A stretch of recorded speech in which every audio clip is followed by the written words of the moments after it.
ગુજરાત પ્લસમાં આગળ વધીએ સુરત જિલ્લાના બારડોલી ખાતે મોટી સંખ્યામાં ખેડૂતો બારડોલી જીબી કચેરીએ પહોંચ્યા હતા અને અપૂરતા વીજ પુરવઠાની સમસ્યા સામે વિરોધ સાથે આવેદનપત્ર આપ્યું।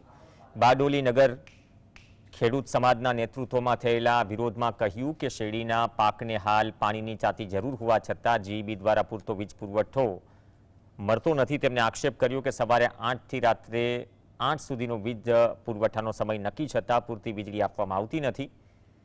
તો 8 કલાકની બદલે માત્ર 4 થી 5 કલાક જ વીજળી આપવામાં આવે છે। ખેડૂતોની માંગ છે કે પૂરતો અને નિર્ધારિત સમયગાળો મુજબ વીજ પુરવઠો આપવામાં આવે અને વિલંબ વગર સમસ્યાનું નિરાકરણ લાવવામાં આવે। इंजीनियर साहेब ने एक आवेदन पत्र आप्યું હતું પણ એમાં પણ કોઈ પણ પ્રકારની કાર્યવાહી કરવામાં આવી ન હતી। એના લીધે એના વિરોધમાં આજે મોટી સંખ્યામાં ખેડૂતો અમે આજે ઓફિસે ભેગા થયા છે।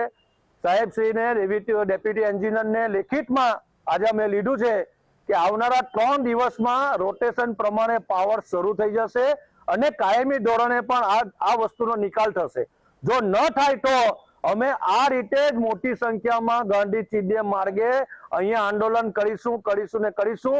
અમારે અત્યારે જે ખેડૂતો વીજ પુરવઠો મળતો ન હોવાના કારણે ખૂબ જ મોટું નુકસાન સહન કરવું